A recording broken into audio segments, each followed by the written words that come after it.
Canon M50 Mark II is a very popular camera, and I was very curious to find out why is it so popular. What are the features that people like about this camera? Well, a review of M50 Mark II coming up.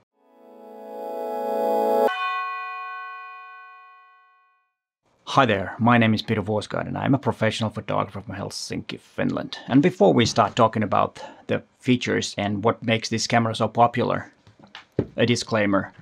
This camera was sent to me from Canon Finland for me to test. They did not ask me to do this video, nor did they say what I have to say on this video. So everything that I say is my own opinions. And I also got a bunch of lenses. And I will send everything back after I've finished this video. I will make a video about these lenses too, and the first one is already published, but it is published in Amazon Videos, so you might want to watch it from there, and I will put a link in the description of this video. It's about the 35mm f1.4. Let's first look at some specs of this camera, the most important specs. And first of all, we have to talk about the lens mount. It's EFM mount, so every Canon lens that has EFM mount will fit this camera, and fortunately there are quite a few options for you to choose from. As I said, I have a few lenses also to test, and I will talk about those in another video. And if you want to use a vast amount of EF lenses for this, you need an adapter, which is, let me check, EF EOS M adapter. So then you have all the selection of Canon lenses, which is huge. So in that sense, this camera is quite interesting. And here are some other specs.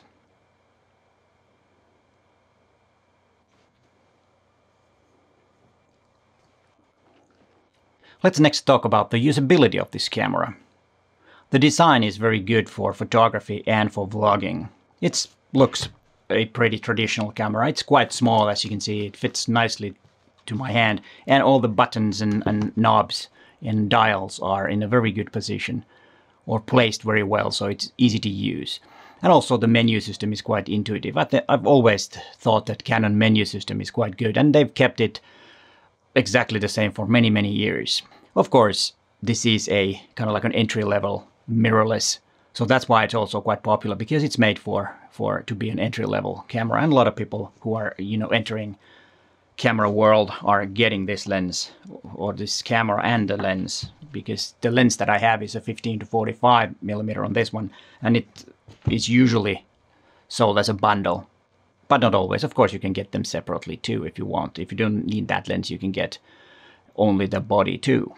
The buttons on this camera are customizable, so it's very good that you have a lot of customizable buttons, because then you can kind of like customize the camera to your likings, which is, for me at least, it's quite important, because we're all different photographers and we are used to using them a bit differently. When I'm saying using, is the buttons that we can customize to our likings, and because the default settings might be something that you don't need, so you can switch it.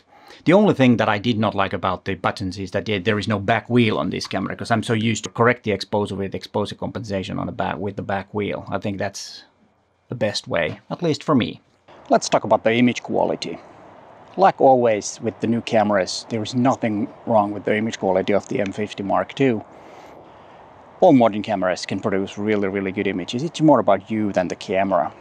And what I like about Canon is their color science, or the way the colors renders, and that's something that I've always liked. So shooting JPEGs could be an option for you. And with this entry-level camera, you might be shooting JPEGs. Not necessarily a need for raw images if you're just, you know, a casual shooter. And if you don't like the original default picture modes or picture profiles, you can tweak them to your likings. And I think that's a good thing, because, you know, we might like a bit more desaturated colors than others. That's always a good thing that there's an option. And here are some images that I took.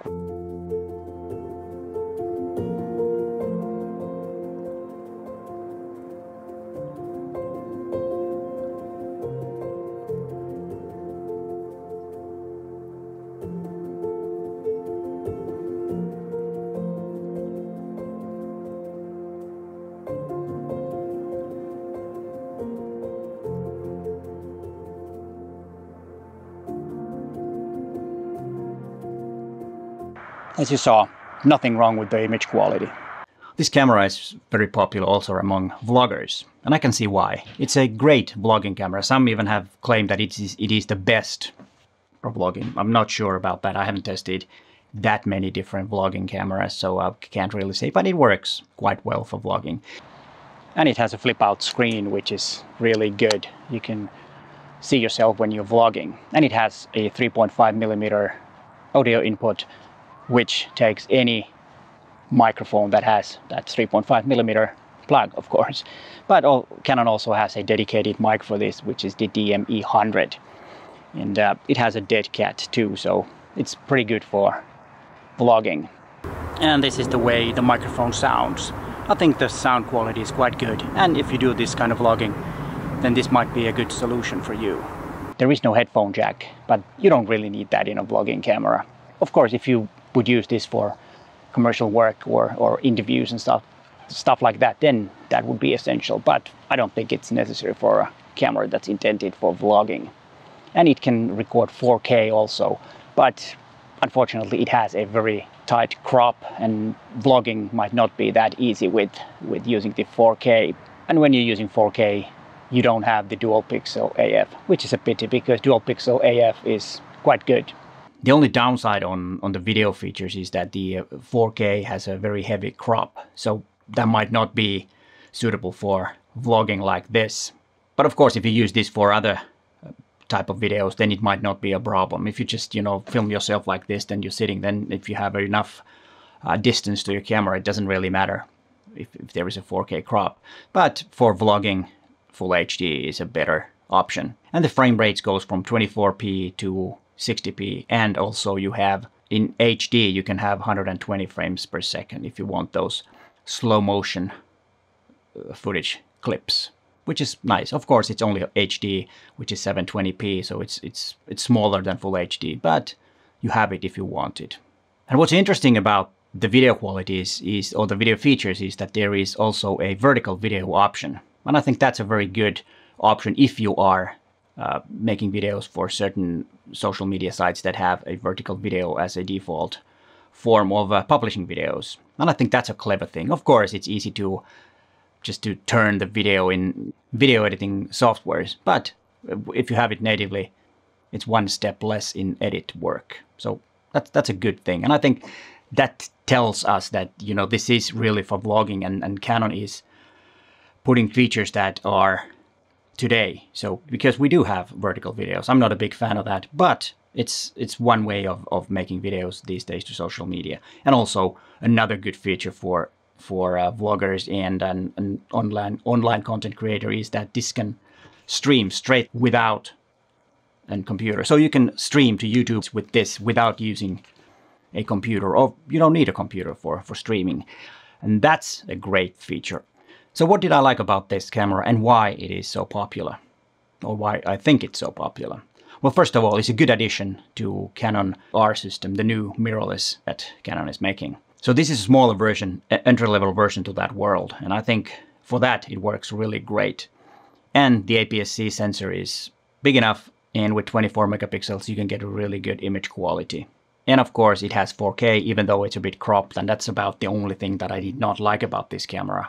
And also the lack of back wheel, but that's only me. You might not even care about those.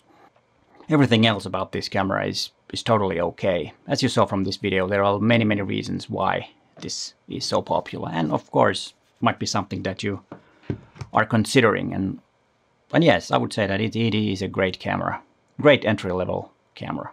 And here are some more videos about Canon cameras if you want to watch next. But hey, thanks for watching, and bye for now.